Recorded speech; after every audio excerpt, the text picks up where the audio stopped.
días, según desde el punto geográfico desde el que se hayan conectado. Desde la Universidad Deusto de España y la Universidad Andrés Bello de Chile queremos darles la bienvenida y agradecer su presencia esta tarde, esta mañana, en este conversatorio, la importancia de la educación por competencias para los contextos escolares, el tercero de la serie de webinars que vamos organizando entre ambas instituciones. Mi nombre es Marta Calvo, del equipo de gestión de la Universidad de Deusto, y estaré a su disposición a través del chat para resolver cualquier cuestión que pueda surgirles durante la sesión. Antes de comenzar, sí que nos gustaría presentarles en un vídeo el proyecto de colaboración que estamos desarrollando entre ambas universidades. Así que, por favor.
Bueno, y sin nada más que añadir, yo doy la palabra a Ignacio Muñoz, director de posgrados de la Facultad de Educación en la Universidad Andrés Bello, y que hoy ejercerá como moderador de la sesión. Bienvenido, Ignacio. Muchas gracias, Marta. ¿Cómo están? Un saludo a todos y todas los asistentes. Tenemos inscritos de Argentina, Brasil, Colombia, Costa Rica, Chile, España, Ecuador, Honduras, Guatemala, México, Paraguay, Perú, Uruguay y Venezuela, por el momento. Así que bienvenidos a todos y todas. Los estoy saludando desde mi oficina nueva, que es mi casa. Eso que ven en el fondo es solo una colaboración de Zoom. Mi nombre es Ignacio Muñoz, encabezo junto al doctor Alex Rayón el proyecto que conocieron en el video. Y quiero comentarles detrás de qué andamos. Nosotros nos propusimos dictar en Latinoamérica, bajo modalidad online, programas para formar a los docentes de las universidades y colegios en modelo por competencia. Son dos programas dirigidos a docentes de distintos niveles. ¿Y por qué lo hicimos? Lo hicimos porque nos interesa remecer el aula escolar y universitaria en Latinoamérica, haciendo real allí las promesas de cambio que conlleva este modelo, que ha sido asumido por nosotros a nivel de políticas públicas, que está provocando un terremoto interno en miles de universidades y colegios y castolas en el País Vasco, que está cambiando el modo como funcionan las cosas en infinidad de planos, pero con uno de ellos con una situación de rezago, que es el tema de este webinar. Me refiero en el fondo a la exigencia de llevar adelante la renovación de las prácticas pedagógicas dentro del aula escolar. Eso está ocurriendo, pero más lento de lo que querríamos y de lo que es necesario, y de lo que es correcto. Nosotros queremos ayudar a revertir esto, y en ese contexto hemos venido desarrollando estos programas y este ciclo de webinar. Los dos primeros, como nos comentó Marta, encabezada por Aurelio Villa y por los rectores de ambas casas de estudio, analizaron, tematizaron todo lo que presupone el modelo por competencia en el contexto del sistema terciario de educación superior. Este tercer webinar es para dialogar con docentes del sistema escolar. Bueno, antes de iniciar la conversación con nuestro invitado, les voy a hacer una breve contextualización de lo que se viene por delante. Yo voy a hacer una breve introducción de la temática que queremos abordar. Luego de presentarla vamos a plantear a nuestros 3 invitados ciclos de preguntas, y ellos van a disponer de 3 minutos para cada respuesta. Luego de que nuestros invitados completen sus preguntas, vamos a compartir con ellos las que ustedes puedan hacernos a través del chat que ustedes ven disponible en Zoom. Vayamos directo al contexto. El tema es cómo se ha producido el aterrizaje del enfoque por competencias en nuestro sistema escolar. Nosotros sabemos que desde hace algunas décadas estamos viendo la declaración de una posible transformación debido a la irrupción de este paradigma, buscando cumplir con un propósito central, les diría, brindar a los niños, niñas y jóvenes una formación integral que los prepare para la vida más allá de las paredes de las escuelas.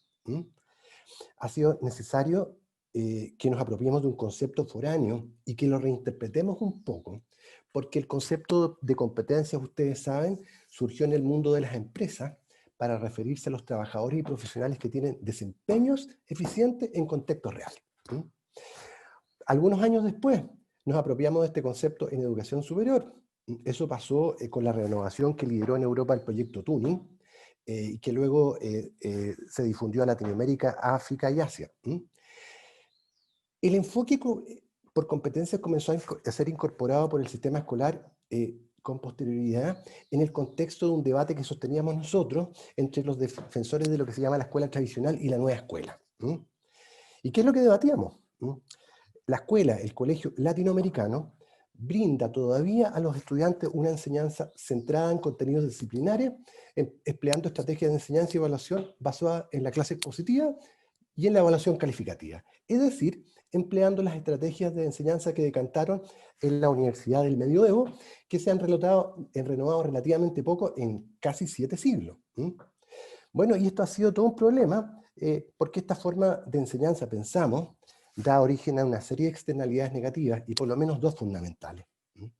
Las estrategias tradicionales de enseñanza basadas en contenido y en la lectura, ese concepto medieval, aportan a los estudiantes una formación que es esencialmente teórica, que no los prepara para desenvolverse ni en la vida ni en el mundo del trabajo. Pensamos también que son estrategias pedagógicas muy poco eficientes. Sirven para que los alumnos retengan información que se aloja en la memoria de trabajo de corto plazo. Rara vez esa información les sirve a ellos para desarrollar una comprensión profunda de los fenómenos. Lo que se ha podido establecer luego de décadas de estudio es que para transformar los contenidos en capacidades, o sea, en desempeños complejos que integren conceptos, procedimientos y actitudes para toda la vida, es necesario cambiar nuestra cultura pedagógica, es necesario cambiar una cultura pedagógica, como les remarcamos, centenaria. Nosotros pensamos que el enfoque por competencia es una respuesta, una posible respuesta para esto. Nos propone visiones, conceptos y herramientas concretas basadas en lo que sabemos del aprendizaje, cómo funciona, cómo se logra. Y el punto es que sabemos todo esto desde hace rato. El problema, para llevar adelante el cambio que es necesario y que tenga lugar una pequeña revolución metodológica al interior de la sala de clase, hay que transformar un poco el ecosistema de la docencia escolar. Esto presupone agregar a las labores que desarrollan los docentes y que han desarrollado siempre funciones nuevas, más desafiantes, más trabajo.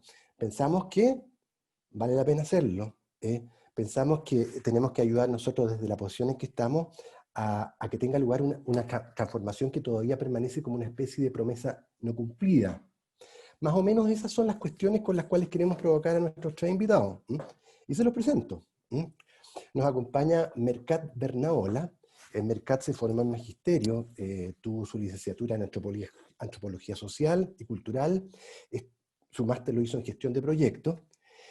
Mercat ha sido, en su trayectoria como profesor responsable de programas de educación no formal, miren qué interesante, jefe de estudios, liderazgos medios en educación secundaria, y actualmente es director de la Ikastola de Begoñaspi, de la Escuela de Begoñaspi, en el País Vasco. Mercat es un educador comprometido e innovador con el cambio. Para nosotros que lo hemos conocido en terreno, es el tipo de líderes que pensamos necesita el modelo por competencia. Nos acompaña también otro amigo, Jesús Marauri. Jesús hizo su diplomado en magisterio, la licenciatura en pedagogía, miren qué bien, su doctorado en educación. Pero ha enfocado su carrera profesional como docente de aula, escolar y universitario, asesor pedagógico e investigador, y también ha liderado equipos de innovación a nivel estatal en el País Vasco. Actualmente es el coordinador de formación continua de la Universidad de Deusto, y para nosotros, latinoamericanos, ha sido el puente con el sistema escolar del País Vasco en estos últimos años, trabajando con nuestros propios educadores, nuestros propios estudiantes, para abrirles su mirada a los aspectos positivos de la innovación bajo este modelo, conociendo las experiencias que nos va a comentar con sus respuestas. El tercer invitado nuestro es Marco Muñoz, experto en docencia, en gestión. Marco se formó en España, en Chile tiene magíster en distintas áreas, ahora está completando su doctorado. Pero Marco ha sido director del centro educativo y director de área de posgrado, y actualmente es docente del programa que inauguramos para compartir con ustedes con este webinar. Como ven, los tres son académicos que ocupan hoy en día puestos importantes, pero que los hace valiosos especialmente es que antes de eso han sido protagonistas del cambio en contextos escolares. Y con ellos vamos a iniciar una conversación luego de esta breve presentación. Les tenemos, como les comentábamos, 5 preguntas. Y la primera de ellas, que se las vamos a plantear a Mercat, luego Jesús y Marco, es la siguiente. Conectándolo con lo que esbozamos en la contextualización inicial. El enfoque por competencias planteó un escenario dicotómico entre enseñanza orientada a contenidos y una orientada a desempeños. La pregunta es, ¿cómo ven hoy en día esta tensión? ¿Cómo vivieron ustedes en su propia experiencia práctica al interior de los centros escolares la transición que se dio entre la enseñanza basada en contenidos y la enfocada en competencias? Mercat, le cedo la palabra. Buenos días a todos y a todas, y un placer poder saludarles y participar de este webinar. Muy agradecido de que me hayan invitado a participar. Bueno, vamos a ver. Desde mi punto de vista, ha existido una tensión, ¿no?, entre cómo educar, a través de contenidos conceptuales o de competencias. Bueno, lo primero que hay que tener en cuenta es que toda organización, toda sociedad responde, las respuestas que da a nivel estructural, a nivel organizativo, siempre responden a una lógica, ¿sí?, a un paradigma, a una forma de entender la realidad. Por lo tanto, lo que tenemos que analizar en el primer momento es que para pasar de un paradigma a otro, para trabajar, para pasar de una educación basada en contenidos a una en competencias, debemos de progresar en el nivel de conciencia, en el desarrollo del nivel de conciencia de la organización. Si el profesorado, si el claustro, si el grupo de profesores y profesoras vive la educación de una manera determinada, y esa está basada en los contenidos, como fin, pues tenemos que progresar en ese nivel de conciencia. Hay que trabajar a nivel de desarrollo de conciencia organizacional. Bien, y el paso que nosotros hemos dado en nuestro centro educativo y el que hemos intentado dar a conocer es el ver el contenido conceptual como parte, ¿verdad?, como parte de la competencia, del desempeño. Ya no es un fin, es un medio. Y poniéndolo en su valor.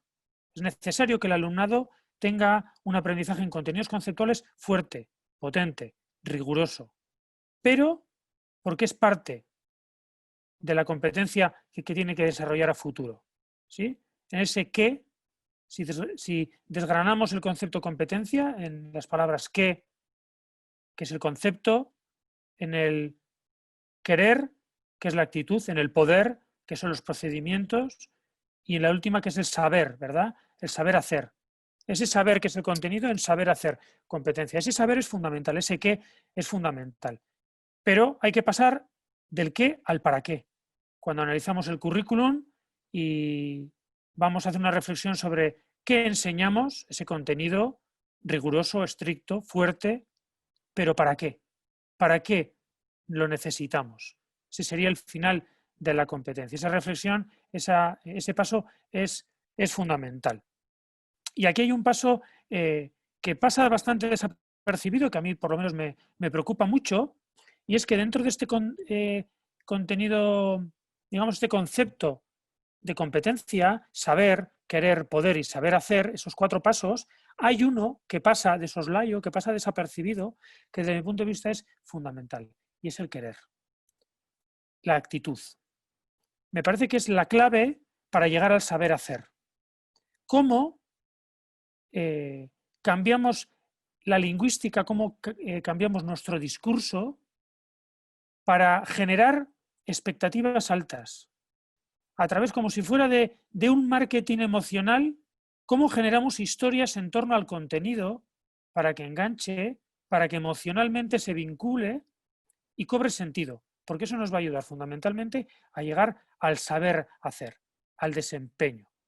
Entonces, el cómo educamos al claustro, cómo ayudamos al claustro a que dé la asignatura de una manera apasionante, que más que un formador sea un forjador de historias, un forjador de futuros, un forjador de vocaciones. Entonces, yo las claves que doy, y termino ya, es que necesitamos pasar del qué al para qué. ¿Qué es el contenido? Bien, pero ¿para qué lo vamos a dar? Si no hay un para qué, poco justificado el dar ese contenido. Hay que desarrollar la conciencia, el nivel de conciencia que tenemos, la cultura que tenemos de cómo entendemos la educación, y esto no es que haya personas resistentes, sino que están aplicando un nivel de conciencia.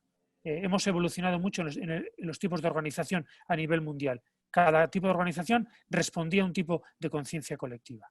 ¿De acuerdo? Ahí hay que desarrollar. Y la tercera clave para mí tiene que ver con el querer, el cómo construimos historias, cómo trabajamos el marketing emocional, por llamarlo de alguna manera, para que el alumnado pase de ese qué al para qué con una vinculación emocional muy fuerte. Gracias. Gracias, Mercat. Jesús, su turno. Buenos días, buenas tardes a todos los que estamos aquí en este conversatorio, de alguna forma para compartir ideas. Siento un poco opinar diferente. Bueno, como es una especie de conversación, pues igual es así surge el debate, ¿no? Siento opinar un poco diferente a lo que ha comentado Ignacio e incluso Mercat, en el sentido de que no tengo muy claro que realmente exista esa dicotomía, es decir, entre una clase magistral o una clase más centrada en aprendizajes competenciales, ¿no? Podemos echar mano de personajes históricos y grandes pedagogos. Bueno, pues en Sudamérica tenéis a Gran Freire, que evidentemente es un clásico y está claro que atendía a la ciencia y además él lo resumía así, ciencia y bondad, ¿no? Entonces, atendía a la ciencia. Yo creo que la ciencia también es un elemento importante. Por lo tanto, no creo que exista esa dicotomía, ¿no? Aquí en España, en Europa tenemos pues al cura Milani o a Malaguzzi, etcétera, etcétera. O sea, grandes pensadores que han ido creando su escuela y que de alguna forma han integrado perfectamente. Incluso seguramente tenemos todos maestros y maestras en nuestra historia que han sabido integrar, por una parte, esa ciencia, ese contenido, pero también esa utilización estratégica o inteligente, como nos ha comentado Mercat, de alguna forma en la realidad. En este sentido, yo creo que no se puede elegir una cosa y la otra, porque es quedarse solo con alguna parte. Si nos quedamos solo con los desempeños, pero están vacíos de contenidos, de ciencia, de verdaderas teorías contrastadas, de investigación absolutamente realizada en los grandes centros de investigación del mundo, realmente nos quedamos vacíos, ¿no? Porque sabremos hacer cosas, pero no sabemos los porqués, ¿no?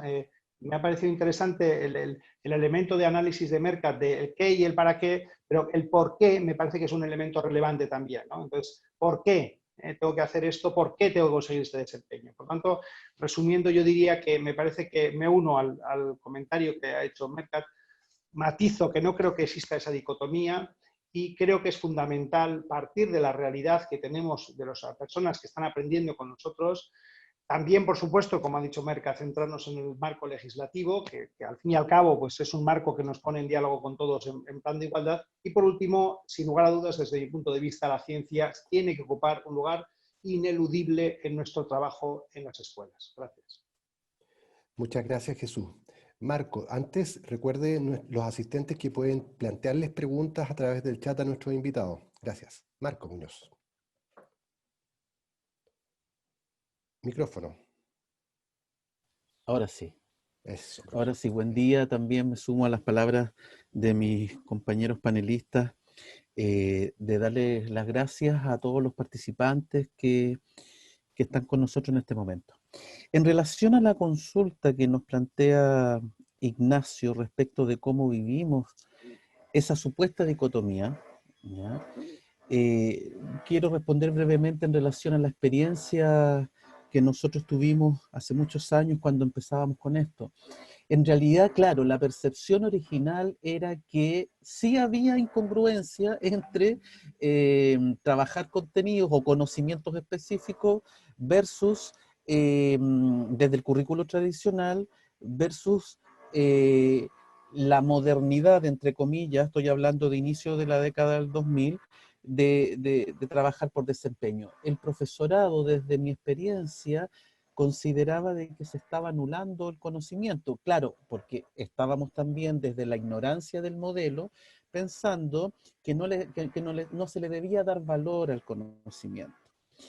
En nuestro caso en particular, inicialmente el trabajar por desempeños y por competencias lo hicimos en lo técnico profesional, en un establecimiento de secundaria de modalidad técnico profesional, pero que también tenía modalidad científico humanista.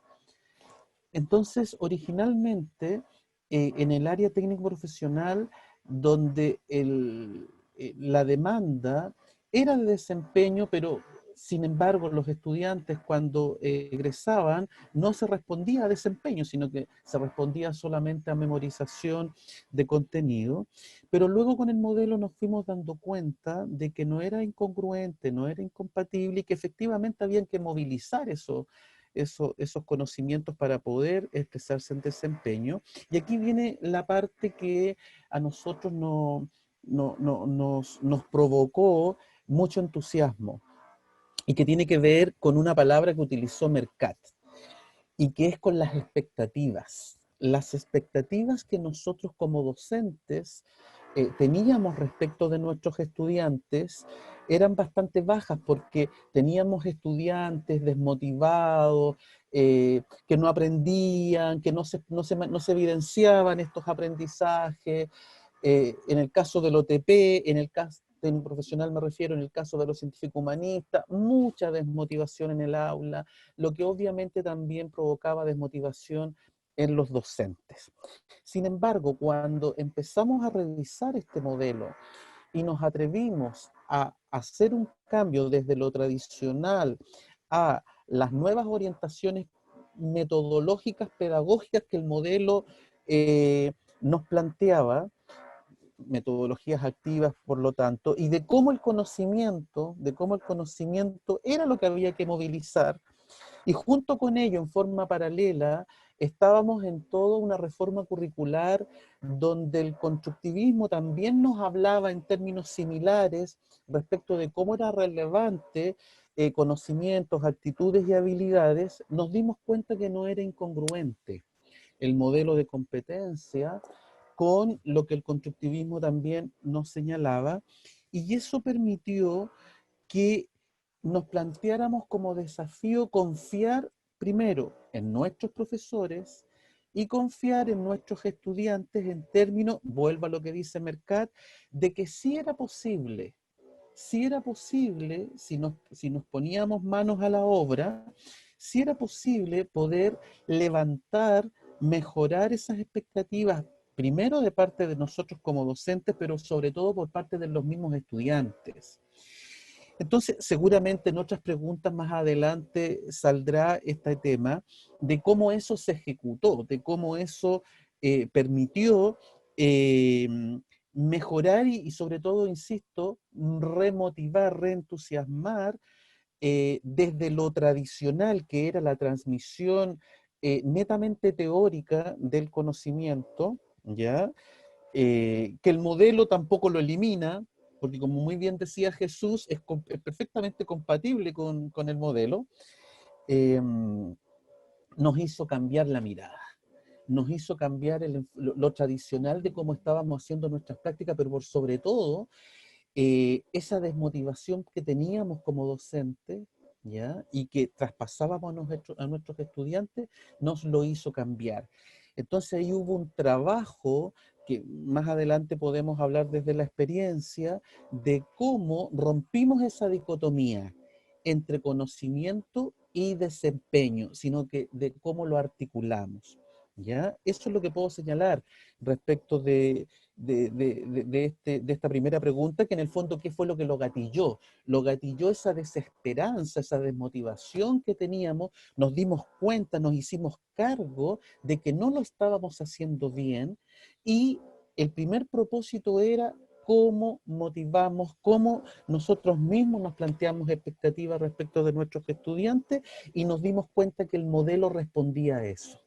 Es lo que puedo recordar respecto de lo que hicimos en aquellos años. Muchísimas gracias, Marco. El esfuerzo de romper la dicotomía es valioso, pero exige hacer una pequeña revolución metodológica al interior del aula escolar. No es lo mismo, es mucho más, es el doble o el triple para nosotros los profesionales de la educación. Y nosotros sabemos que las revoluciones siempre provocan resistencia en los centros. ¿Cómo fue su experiencia? ¿Cómo se deben manejar las tensiones organizacionales asociadas al cambio en el cual nosotros 4 creemos? Partamos ahora con Jesús. Muy bien, muchas gracias, Ignacio.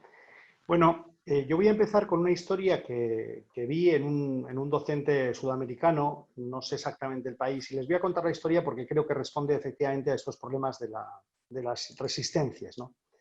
El asunto es que en una clase de educación primaria, pues había una profesora absolutamente atrincherada detrás de su mesa, y en medio de la clase había un jaleo impresionante, un ruido ensordecedor, los niños saltando, gritando, tirándose cosas, etcétera, etcétera, ¿no? Y aquello era, y la propia profesora escondida detrás de una mesa, y bueno, es como parapetada, ¿no? Como protegida por aquella mesa.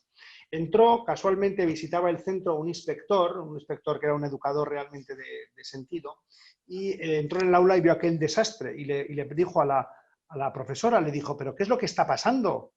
Y la profesora, medio llorando, le dice, es que no sé qué hacer, es que no sé cómo llamar su atención, es que se me escapan, se me distraen, es que no consigo que realmente que se comprometan con su aprendizaje. Entonces el inspector cogió de la mesa, de la pared, cogió un corcho para colocar los carteles, ¿no? Y les dijo, ¿qué es esto?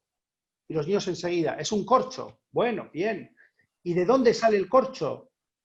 Pues sale de un árbol, sale de la botella, sale de una planta que cogen, sale de una fábrica. Y vale, ¿qué podemos hacer con el corcho? Pues podemos construir una mesa, podemos construir con la madera, podemos construir un barco, podemos... Muy bien, vamos a iniciar un viaje con ese barco que construimos. ¿De dónde iríamos? ¿Hasta dónde iríamos? El inspector les fue explicando, simplemente a base de preguntas y conectando con la realidad de los niños, realmente todo lo que podían aprender. Efectivamente, los niños consiguieron aprender, consiguieron ganar ilusión. Pasó el tiempo. Bueno, la profesora, por supuesto, agradecidísima al inspector, muchísimas gracias, me ha salvado usted la vida y tal. Pasó el tiempo y efectivamente, bueno, pues volvió el inspector casualmente a la escuela, con toda la ilusión del mundo, entró en la clase de aquella profesora pensando que estaría todo maravilloso, ¿no? Y de nuevo, la profesora escondida detrás de la mesa, un ruido ensordecedor en la clase, los niños tirándose y corriendo de todo. Pero la profesora, el inspector se dirige a la profesora y le dice, ¿pero qué es lo que ha pasado? Y la profesora, ¡qué suerte que vino! ¿Dónde está el corcho? ¿Dónde está el corcho? ¿No? Yo creo que las resistencias que nos pueden surgir vienen precisamente de aquí, de que no somos capaces de salir de nuestra zona de confort. Y utilizamos las clásicas excusas, las 3 excusas clásicas que son, es que no sabemos, no tenemos formación, nadie nos ha dicho, en la universidad no nos dijeron. En segundo lugar, es que no tenemos tiempo, que es la segunda gran excusa. Y la tercera gran excusa es que de alguna forma no tenemos ilusión, hemos perdido el ánimo, ¿no? Yo creo que estas son un poco las grandes, pues como resistencias que existen, ¿no? Y para superarlas yo creo que la clave fundamental, desde mi punto de vista, son 2 palabras y con esto termino. Primera, profesionalidad profesionalidad y segunda, sentido de pertenencia. Gracias. Gracias, Jesús. Ahora sigue en la secuencia el profesor Marco. Gracias, don Ignacio. Sí, el tema de la resistencia fue un factor relevante. Yo creo que la resistencia muchas veces es por miedo.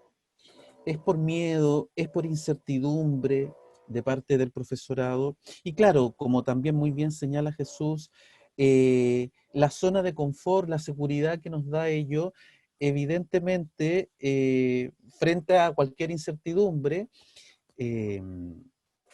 nos va a hacer alojar en esa zona de confort.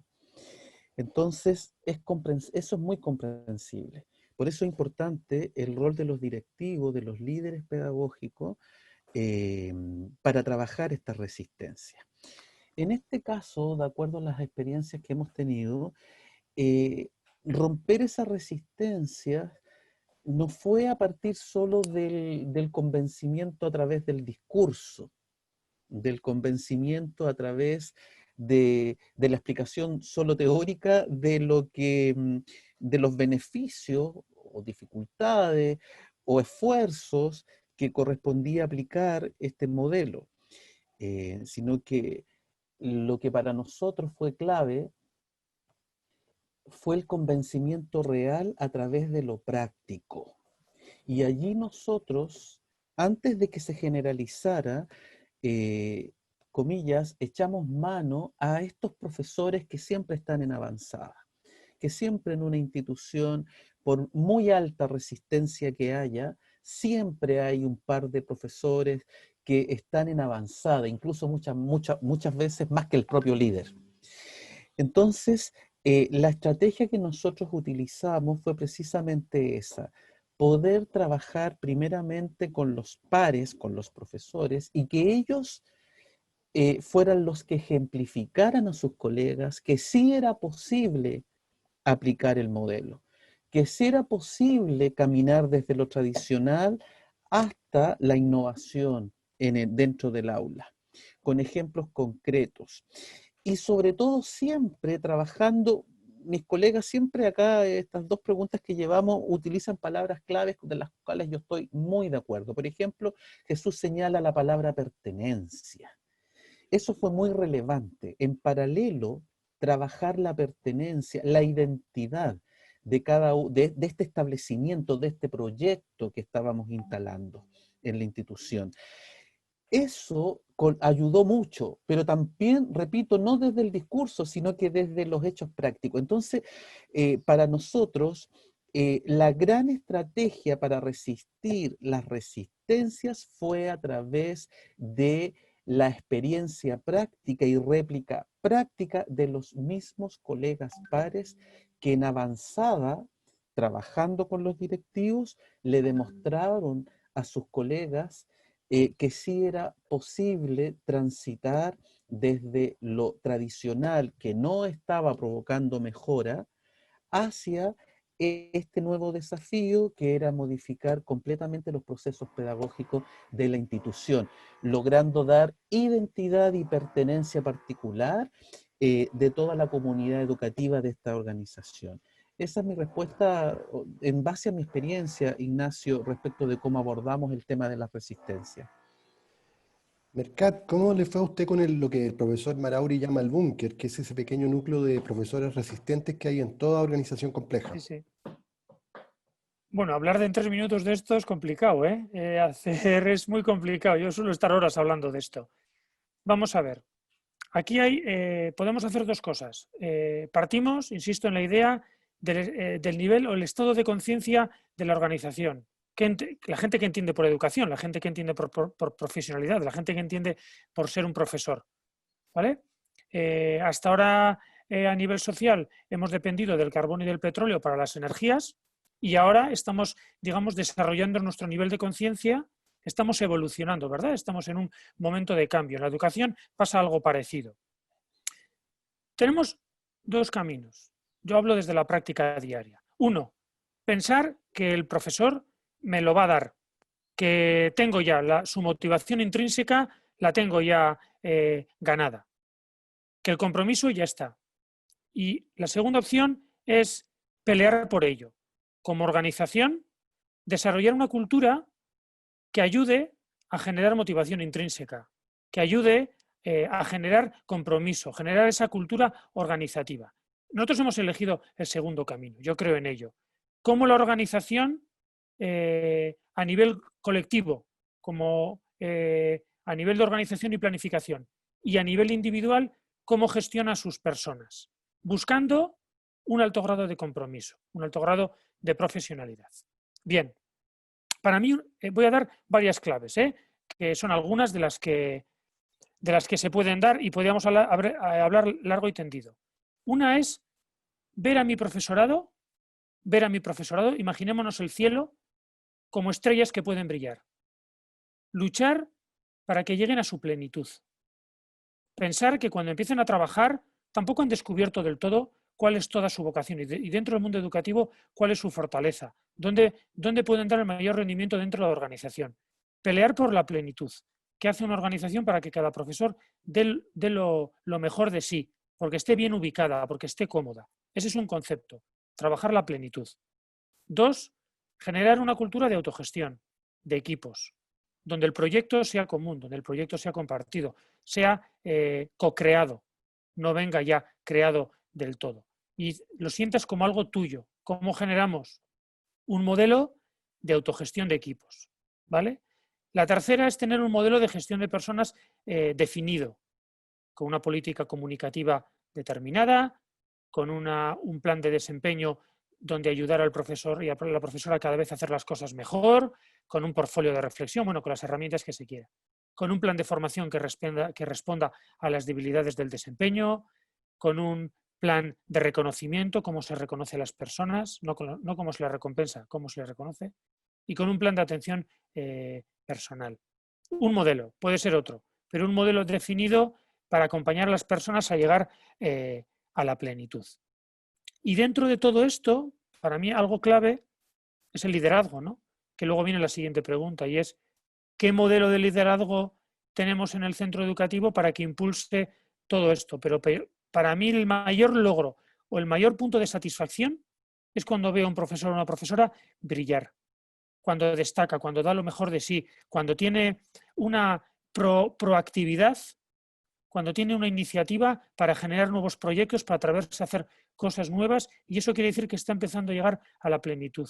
Está descubriendo cuál es su área fuerte y es donde entiendo la organización tiene que apoyarlo. No pensar que me lo tiene que dar porque sí, sino trabajarlo para que te lo dé y ayudarla o ayudarle en ese recorrido, ¿no? Para que llegue a ello. Gracias. Disculpa, Mercat, micrófono apagado. Ustedes elevaron la cosa, la subieron de la sala de clase a lo que pasa con la organización.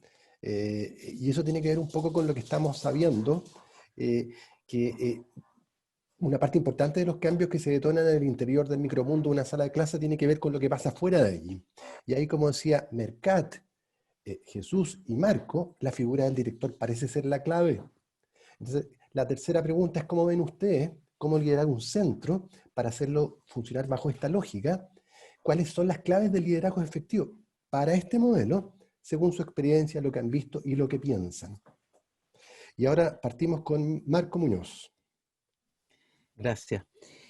Bueno, la verdad, Ignacio, queridos compañeros y quienes nos están escuchando en este momento, la verdad es que para el éxito de cualquier modelo tiene que estar el rol fundamental del líder directivo y de los líderes intermedios, de los equipos de gestión o equipos técnicos, el nombre que tenga en cada uno de nuestros países. Y aquí coincido con la respuesta de Mercat en la pregunta anterior. Está relacionado lo que él señala estrechamente con lo del liderazgo y cómo enfrentamos el modelo. Desde mi punto de vista, la clave es cómo el líder valora y reconoce a sus profesores. Cómo confía en ellos. Cómo los hace brillar, como dice Mercat. Está en la confianza que el líder pedagógico debe tener de sus docentes, que lo que debe provocar es que todos desarrollen sus potencialidades. Y ahí viene un rol muy importante porque tiene que acompañar. Acompañamiento docente que desde hace ya bastantes años está instalado en los albores de este modelo, en los inicios de este modelo, muchas veces más por iniciativa de lógica, más que por un sustento teórico, muchas veces se realizó. Por eso digo que todo modelo, si quiere funcionar, siempre tiene que ser a partir de la confianza que los líderes tienen respecto de su gente. Así como nosotros queremos provocar, desarrollar expectativas de nuestros profesores hacia nuestros estudiantes y que estos mismos estudiantes también desarrollen las propias expectativas y posibilidades, es lo mismo que tenemos que hacer nosotros como directivos, como líderes pedagógicos respecto de nuestros profesores. Y allí tenemos que acompañar, tenemos que ayudar, tenemos que guiar, tenemos que capacitar, tenemos que promover la innovación, tenemos que hacerlos trabajar colaborativamente. El modelo en particular provoca y exige el trabajo colaborativo docente y provoca innovación. Y eso se hace a través de un liderazgo pedagógico. Entonces, en ese sentido, no hay otra forma de estímulo frente a, vamos a preguntas anteriores, a la resistencia, a la necesidad del cambio, que no es a través más que de confiar en nuestros docentes, pero intervenir, mediar, ayudar, movilizarnos como líderes pedagógicos para exigirle a estos profesores lo que sabemos que ellos pueden rendir. Un ejemplo muy breve de lo actual, el caso de la pandemia en los contextos escolares ha sido todo un desafío, ¿ya? Muchas veces nosotros como líderes responsabilizamos completamente a los docentes de los fracasos. El primer responsable es el directivo. Como muy bien también dijo otro de mis compañeros, somos nosotros los encargados de ayudar, de formar también, aun cuando ellos son profesionales, tienen su formación, pero por algo estamos nosotros, por algo están los equipos. Y tampoco desde una mirada de que nosotros somos los que resolvemos y somos los superiores, y no, somos todos un cuerpo de trabajo donde todos aprendemos y nosotros como líderes también nos potenciamos y aprendemos de nuestros profesores. El rol y responsabilidad nuestra es movilizar aquello. Entonces vuelvo a lo de la pandemia. El éxito que pudiese tener esta nueva modalidad obligada en los contextos escolares en todas partes del mundo y que en Latinoamérica todavía continuamos en ello, de trabajar desde los entornos virtuales, que muchas veces nuestros colegas en las escuelas no estaban preparados, es responsabilidad del líder movilizar a los docentes para poder tener resultados exitosos. Y aquí parte, no en capacitarlos de cómo trabajar una plataforma, sino que quiero dar un ejemplo concreto de cómo los valoramos, de cómo los consideramos para poder trabajar luego lo que queremos que redunde después en buenos resultados de aprendizaje. ¿Cuáles han sido, pregunto yo, las estrategias de contención, primero de nuestros propios profesores, respecto de lo que ellos también están viviendo en pandemia? ¿Cómo trabajamos con ellos? ¿Cómo los valoramos a ellos también respecto de todos los esfuerzos que están haciendo para poder cumplir con sus estudiantes? Muchas de las experiencias que hemos conocido actualmente es que simplemente se le cambia la modalidad al docente y la exigencia es la misma y no ha habido una mediación, no ha habido una ayuda de parte nuestra para prepararlos y para primero contenerles y reconocerles a ellos el valor y esfuerzo que están haciendo. Lo mismo respecto de 10, 15, 20 años atrás cuando empezamos a trabajar con esto. Siempre valorar al profesor, siempre ayudarlo, siempre reconocerlo, siempre haciéndolo brillar, siempre replicando las buenas experiencias, siempre nosotros aprendiendo de ellos también. Creo humildemente que es una de las claves para expresar liderazgo pedagógico en primer lugar, pero no para que se luzca el líder, sino que para que se luzcan y brillen, me encantó la palabra de Mercat, para que brillen nuestros profesores, porque ellos son la base y la clave para que nuestros estudiantes, que es el corazón de una escuela, puedan expresar aprendizaje, puedan mejorar, puedan tener calidad de vida finalmente cuando aprenden en la escuela. Eso es lo que podría señalar respecto del rol importante del líder. Mercat fue mencionado, le toca. Bien. Primero, desde mi punto de vista, todos somos líderes en la organización, porque incluso el profesor lidera un aula, una tutoría, con la conciencia, con la idea clara de que el liderazgo modela. Por lo tanto, el modelaje es fundamental y todos en el centro educativo estamos modelando. ¿Vale? Cada uno en su grado de responsabilidad. Desde mi punto de vista tiene que haber un modelo de liderazgo, no solo para el director o la directora, un modelo de liderazgo. Partiendo de que somos más emoción que razón. Las personas somos más emoción que razón. 1. 2. Suelen decir que no importa el tiempo que pases con una persona, las horas que le dediques, lo que va a recordar es cómo le hiciste sentir, aunque estuvieras menos tiempo. Es como le hiciste sentir. Y un líder tiene que tener en cuenta siempre, desde mi punto de vista, eso. Somos más emoción que razón. La razón se aplica, la gestión de las emociones hay que tenerla presente. Y cómo hacemos que se sientan las personas cuando trabajamos con ellas. Características. Y de cada una de ellas podríamos hablar largo y tendido. 1. Alto desempeño.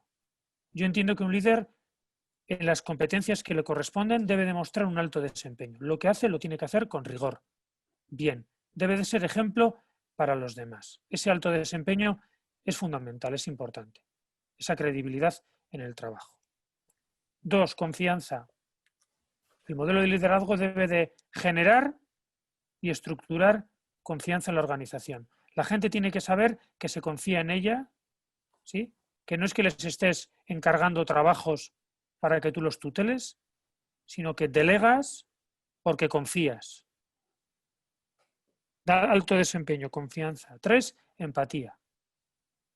Somos capaces de entender el punto de vista de esa otra persona en otro punto de la organización, con otra vivencia, con otra percepción, con otros inputs, y empatizar con ella y coger lo bueno o lo que nos encaja, acercarnos a esa realidad.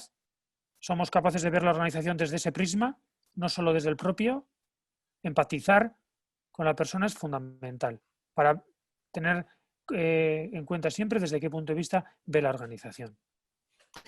4. La comunicación. La comunicación y sobre todo emocional. ¿Cómo comunicamos? Tanto verbalmente, gestualmente. ¿Qué generamos con la comunicación? El lenguaje es muy poderoso. Las palabras, según cómo se utilizan, crean percepción, correcta o equivocada, pero tenemos un impacto muy grande en las personas y según lo que digamos y cómo lo digamos, hay que gestionar muy bien lo que se dice y cómo se dice para que ajustemos el mensaje, para que realmente se perciba lo que realmente queríamos decir y ajustemos. Una cosa es lo que digo y otra lo del emisor y el receptor, ¿verdad? Lo que digo y lo que se recibe y cómo se recibe y cómo se vive. Y eso es muy delicado. Y por último, la flexibilidad.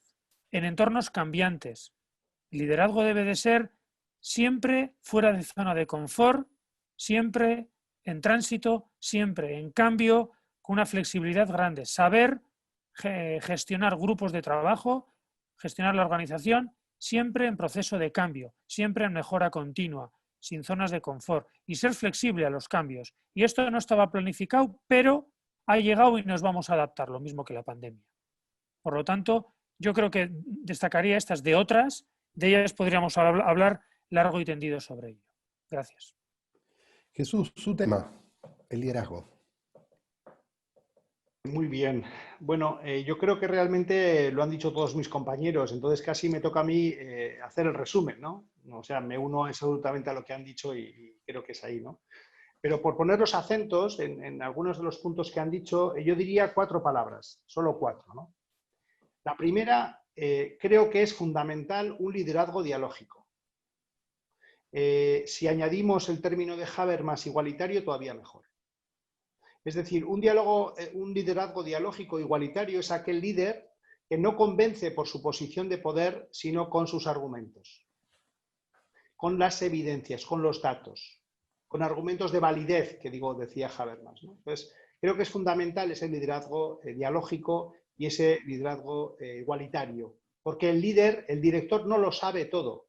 De hecho, es posible que de muchísimas cosas de su propio colegio no tengan idea. Por lo tanto, me parece que es primera palabra. Segunda palabra, la participación. Lo han dicho también los compañeros y no voy a insistir en ello. La participación es criterio claro de éxito. La participación es criterio claro de éxito. Tercer punto, está claro que la ciencia. No nos podemos alejar, es decir, si queremos impulsar cualquier innovación, cualquier elemento, el ABC, el aprendizaje basado en competencias, lo que sea, tenemos que aportar evidencias científicas. No vale, es que el colegio de al lado lo hace, es que no sé qué. No, no, no, no, no, no, no. Tenemos que aportar y convencer, vuelvo al principio anterior, ¿no? Ciencia. Y por último, resultados. También lo ha insistido muchísimo Merkel. Creo que es fundamental que un liderazgo dialógico y un liderazgo igualitario tiene que ser un liderazgo de altos desempeños. Es decir, tiene que conseguir realmente grandes resultados en la organización, en la escuela. Y los grandes resultados son concretamente, en primer lugar en los resultados, tiene que conseguir los mejores resultados y también en las personas que forman la comunidad educativa de esa escuela. Entonces, las 4 palabras, liderazgo igualitario, liderazgo dialógico, ciencia, participación y resultados y excelencia. Gracias. Muchas gracias, Jesús. Ahora volvamos a la sala de clase. La pregunta es cómo hacer efectivo el enfoque por competencia, pero hablemos desde lo experiencial, las metodologías activas que ustedes consideran importante relevar a partir de lo que han hecho, lo que han vivido y lo que han visto en su trayectoria. ¿Qué hacen algunos que funcione esto realmente dentro de la sala de clase? Partamos por Mercat, que tiene harto que hablarnos en ese sentido. Bueno, todo proyecto pedagógico innovador parte del claustro, ¿vale? Ahí creo que hay dos sustentos. Uno es el conocimiento, el nivel de conocimiento que tiene la organización. Sí, lo que decía Jesús es importante, la ciencia, vamos a saber de lo que hablamos, tiene que haber un soporte de conocimiento importante, tiene que haber expertos internos, pero el resultado final, lo que se lleve al aula, es producto de la innovación del grupo de profesores, lo que van creando, ¿vale? Por lo tanto, para mí ese previo es importante, ¿vale? Tener personas expertas internas que saben de lo que hablan, que han estudiado, que han leído, que orientan, y después tener equipos de trabajo innovadores. Por eso la gestión de personas es muy importante, porque son ellos finalmente los que van a innovar y los que van a crear los materiales que van a llegar al aula. Aquí, cuando en Begoña Espicastro discutíamos sobre trabajo cooperativo, sí y no, me pareció muy enriquecedor hacer un previo, y es decir, hablemos de trabajo cooperativo cuando llevemos un año trabajando de manera cooperativa en el claustro.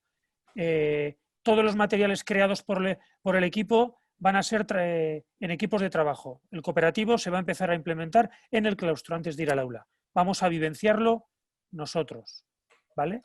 Entonces, las metodologías activas que se pueden llevar al aula, que hay infinidad de ellas, en nuestro caso, el modelo elegido fue tener un eje transversal en proyectos de comprensión, con unas características determinadas, inteligencias múltiples, marco de la enseñanza para la comprensión, rutinas y destrezas de pensamiento, la teoría de fuerzas culturales, el tema del arte como estímulo. Bueno, hay una serie de características que construyen lo que llamamos los proyectos de comprensión, en la que participan más de un área, ¿vale? Transversales, en la que más del 30% de la jornada semanal se hace trabajando a través de proyectos, que pueden ser entre áreas, entre diferentes áreas, o de un área en concreto. Vale. Luego hay proyectos que se hacen en equipo y proyectos individuales. Cada niño tiene un proyecto individual, personal, como una tesis a su nivel, y luego tiene trabajos de equipo. Aquí la clave, para nosotros la clave es qué horizonte le damos, qué expectativa le damos, es decir, qué escenario presentamos al alumnado. En cuarto de primaria ahora mismo estamos con el cambio climático. Y lo que les proponemos al final es construir una vivienda total y absolutamente sostenible. Ese es el reto final que tienen que presentar ante un tribunal. Pero el escenario, cómo lo vestimos, es fundamental para que ellos entiendan el para qué, el contexto. Y dentro de eso van los contenidos que deben de aprender, ¿sí? Para luego hacerlo realidad. Pero que esa orientación es muy, muy importante. Esto lo hacemos para responder a un problema real, no nos lo hemos inventado. ¿Vale? No vamos a decir que vamos a viajar a Plutón, porque es que no, es que no, es imposible viajar a Plutón a día de hoy.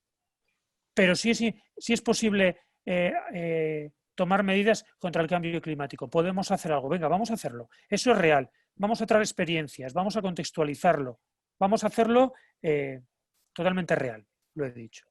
Y ahí, a través de eso, luego que cada centro, ¿qué herramienta metodológica concreta?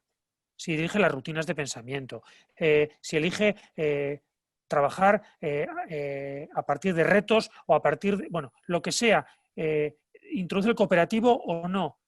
¿Qué metodologías concretas? Desde mi punto de vista no es tan importante, porque hay muchísimas. Pero ese enfoque del contenido es fundamental. El contenido es fundamental para saber de qué estamos hablando y tener una base sólida de conocimiento, y el enfoque de para qué es esto y a qué le tenemos que dar solución real, práctica, ¿no? Eso me parece fundamental, y dar tiempos y espacios a este tipo de vivencias, que el alumnado además lo vive de una manera mucho más participativa y mucho más vivencial. Y esto requiere un alto grado de creatividad por parte del claustro. Hay que trabajar primero con ellos. Que presentemos un proyecto sobre salvar el planeta y que el claustro se disfrace de superhéroes y hagamos una presentación pública vestidos de superhéroes no suele ser habitual. Pero dice mucho de la creatividad del claustro, ¿verdad? Es importante ese previo. ¿Hasta dónde hemos llevado la creatividad del claustro para que bueno, no se plantee límites? Se lo plantee sabiendo a dónde queremos llevar al alumnado. Gracias. Gracias, Mercat. Jesús, usted como encargado de toda la educación continua de la universidad le debe haber tocado ver muchas experiencias virtuosas. A ver qué nos comenta. Sí, bueno, realmente las cosas que yo he conocido se unen muchísimo a lo que está comentando Mercat, ¿no? Es decir, desde mi punto de vista yo diría me uno absolutamente, las metodologías son medios, ¿no? Como las tecnologías también son medios, ¿no? No olvidemos, nunca son fines, ni la metodología es fin en sí misma, ¿no? Son medios para alcanzar realmente el aprendizaje, que es la clave de la historia, ¿no? Y ese es el objetivo, es decir, sabemos cuál es el final del camino que hacemos en la clase, en el aula, ¿no? Vale, ya sabemos cuál es el final es el aprendizaje. Muy bien, ¿cuál es el proceso? Desde mi punto de vista, creo que hay como dos elementos que yo destacaría. En primer lugar, tenemos que crear conciencia social. Mercat ha comentado de los objetivos de desarrollo sostenible, es decir, son elementos que necesitamos que los niños se comprometan, que los chavales de las clases se comprometan en mejorar el mundo. El mejorar el mundo. Es fundamental que no separen su aprendizaje de lo que realmente hay que cambiar del mundo. Y que sean personas críticas, constructivas, etcétera, etcétera, ¿no? Primer elemento, por lo tanto, compromiso con la sociedad y con el cambio. El segundo, creo que es necesario partir de los aprendizajes que los niños tienen, de los problemas que los niños tienen. Si a un niño de cuarto de primaria le preocupa que efectivamente no es capaz de decir no a algunos de sus compañeros, pues tendremos que trabajar ese punto y partir de ese punto realmente para desarrollar aprendizajes. Si en las clases estamos viendo que realmente hay, por ejemplo, tratamientos inadecuados con las niñas o con las chicas, tendremos que trabajar el tema del feminismo, porque realmente eso es lo que va a cambiar su realidad, porque eso es lo que llevan en sus preocupaciones. Y en tercer lugar, yo diría el elemento del trabajo entre iguales, dinámicas de diálogo en la clase, con la metodología que sea, me da igual. Yo creo que esos son los elementos importantes. Compromiso con cambiar el mundo, compromiso con la realidad que a los niños les preocupa y generar estrategias, hábitos, formas de trabajo dialogadas con la clase. Gracias. Muchas gracias, Jesús. Marco, a partir de tu experiencia, Marco dirige un programa de magíster en que recibe muchísimos alumnos.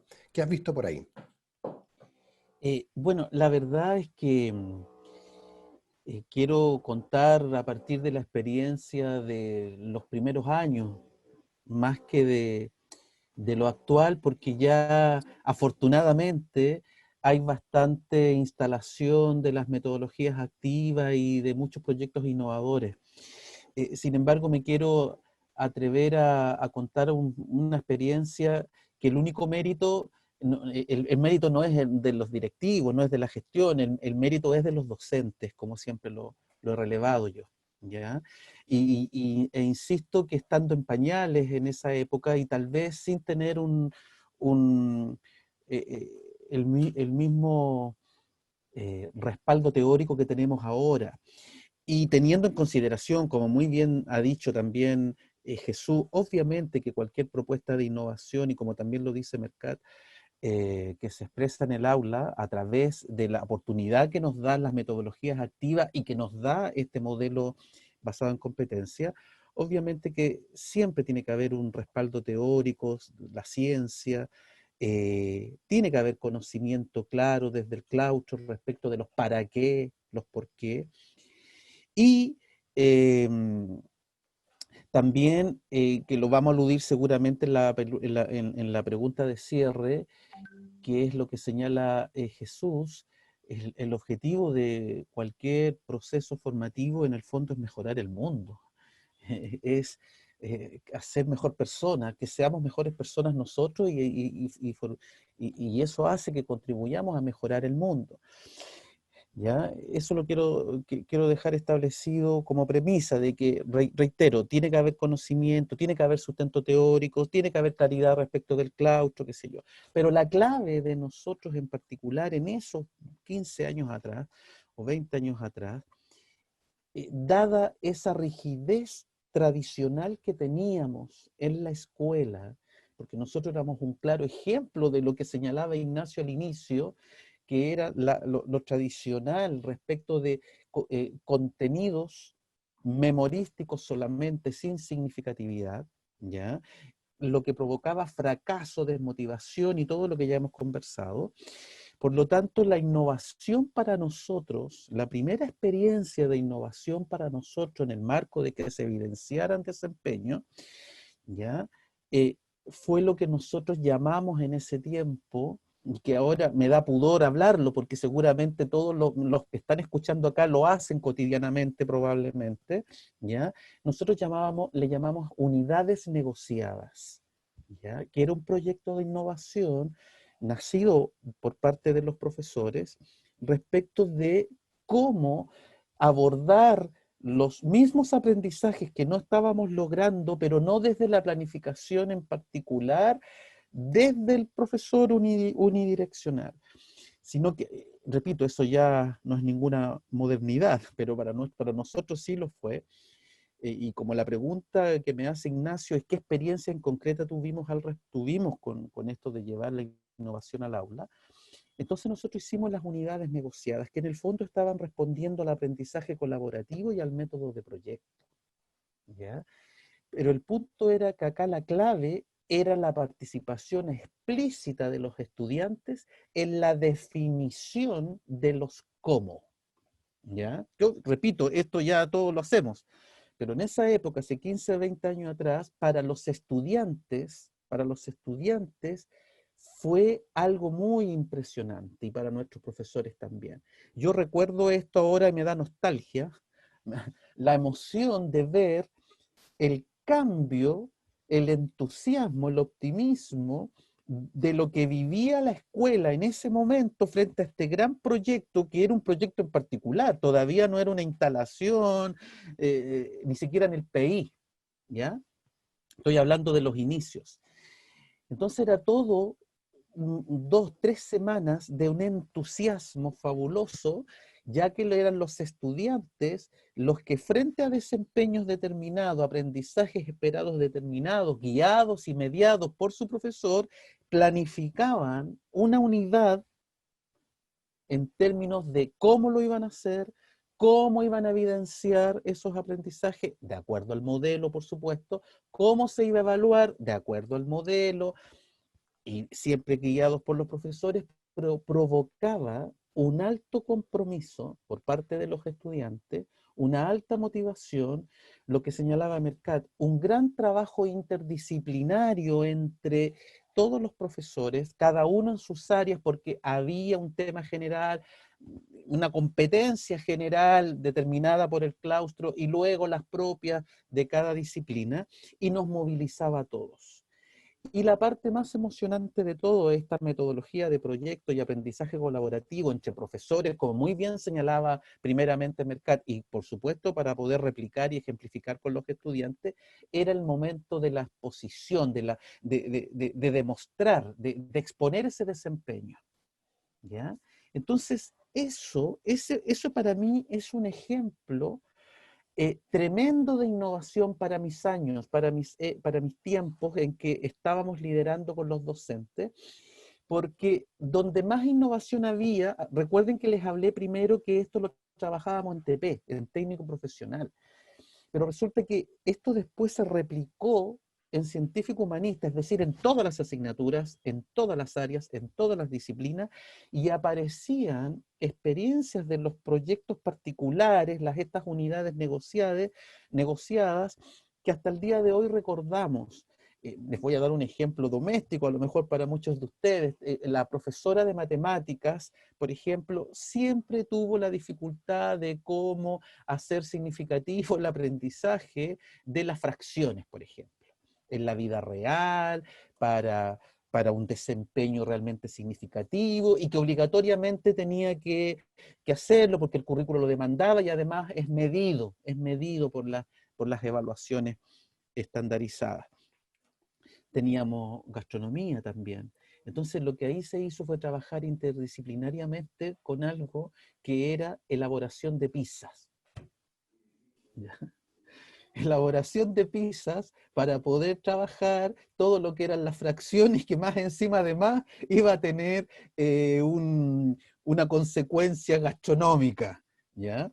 Es un ejemplo tal vez para muchos muy básico lo que estoy señalando, pero el punto es que finalmente cuando se medía el desempeño y se medía el aprendizaje, era ver a una profesora completamente feliz, pues no porque los estudiantes hubiesen comido pizza, sino que porque los estudiantes lograban comprender cuál era la utilidad de la fracción en contexto, no me refiero al contexto alimenticio, ¿ya? Sino que me refiero al contexto de lo significativo que es identificar y conocer la importancia de la fracción. Y lo que no había logrado desde el conocimiento puro y técnico en el modelo tradicional, a partir de este proyecto innovador, que le llamábamos en ese tiempo unidades negociadas, porque lo negociábamos con los estudiantes, ¿ya? Ella sí lograba los desempeños. Ahora lo de unidades negociadas en el fondo era dirigido, porque no era lo que cualquier cosa que el estudiante quisiera hacer, porque aquí el experto es el especialista, es el profesor.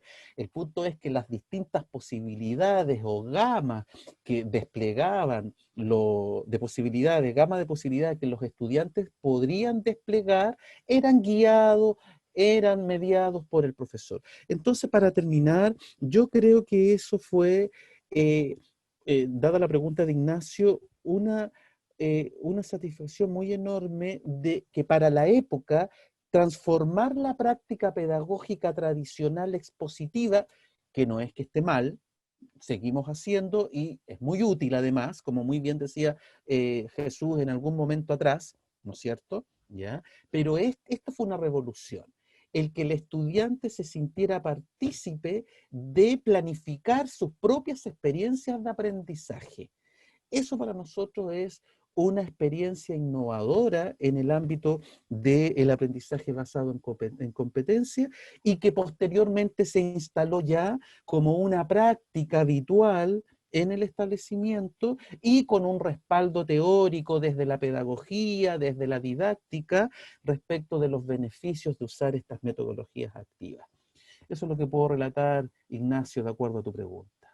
Muchas gracias, Marco. Estamos excediéndonos un poquito con los tiempos, así que vamos. No, por cómo disculpa. Muchas gracias, Marco. Sí, ha sido todo súper rico. Pero vayámonos ahora al futuro un poquito, ¿ya? ¿Cuál es su visión del enfoque por competencia hoy en día? Ya pasó el tiempo de la primera adaptación y ya han pasado 20, 30 años. Sus ventajas, su potencial en contextos escolares. hemos sido capaces de cambiar un poquito la matriz que tuvo en el mundo del trabajo, para adoptar una mirada de futuro más compleja, más rica, promotora del cambio, pero también de la divergencia, un poquito como lo que nos consultan acá, la visión de Freire, etc. ¿Cómo ven el futuro del modelo Now? Y ahí, Jesús, por favor. Está sin audio. El micrófono ya, eso es. Voy a empezar también contándoles una historia que creo que es posible que conozcan. Sale en las Mil y una noches. Creo que también lo recoge García Márquez, creo que también lo recoge Achaga. Bueno, distintos escritores, da lo mismo. La historia es la siguiente. Un criado, voy a ir rápido, un criado que va al mercado porque le ha mandado pues, el jefe de la casa o el dueño de la casa le ha mandado algunas compras y allí pues ve a la muerte. Ve a la muerte que le hace un gesto especial.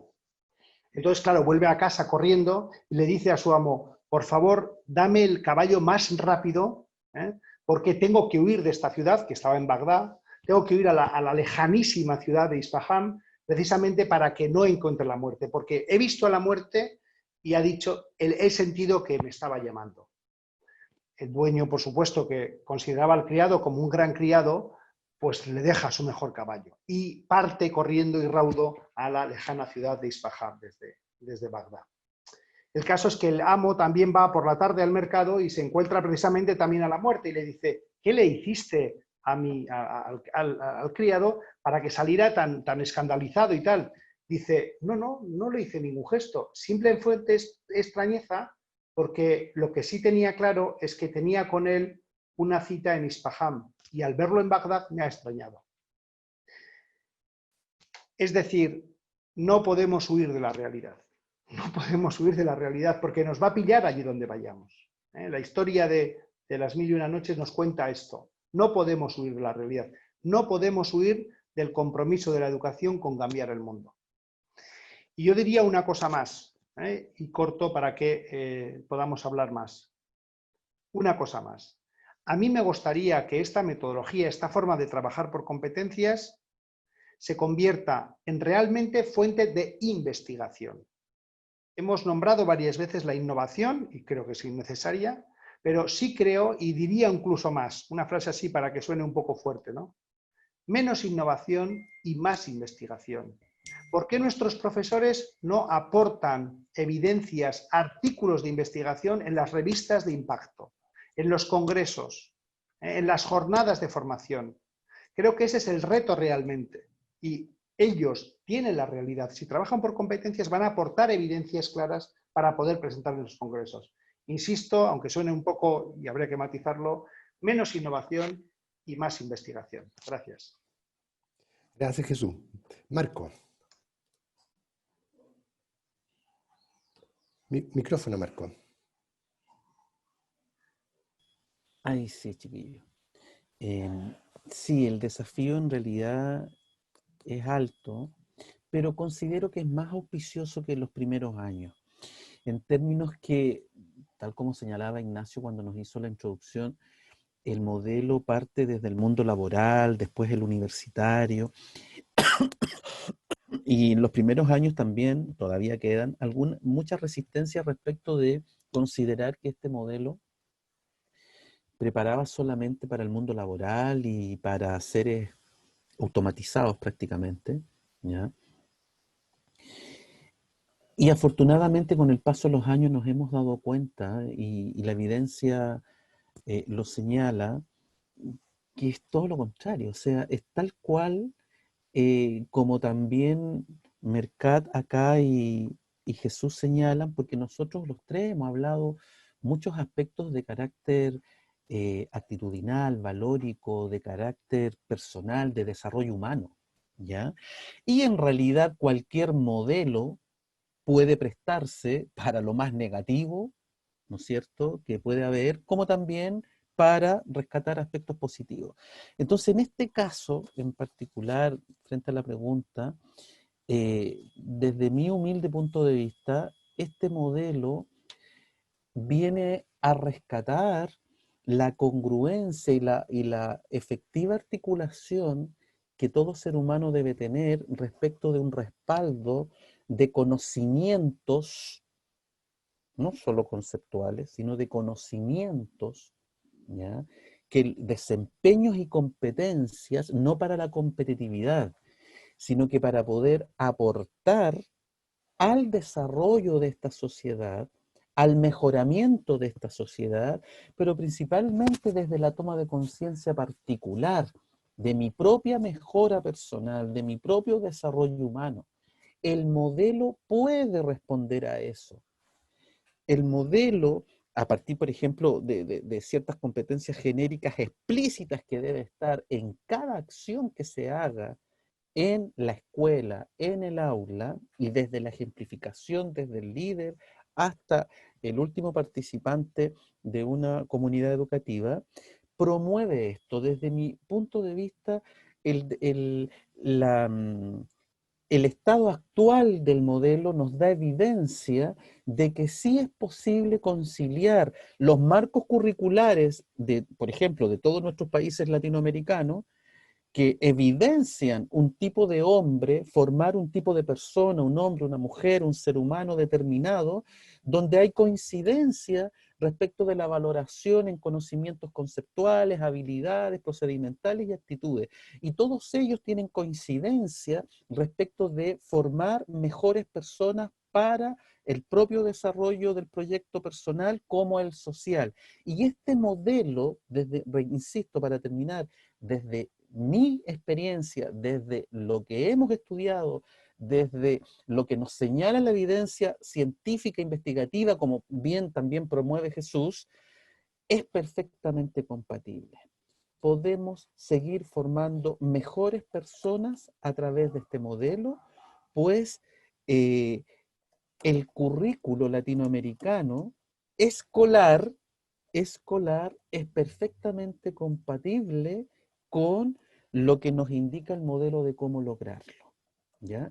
Es lo que puedo señalar, estimados compañeros y auditores. Muchísimas gracias, Marco. Mercat, por favor.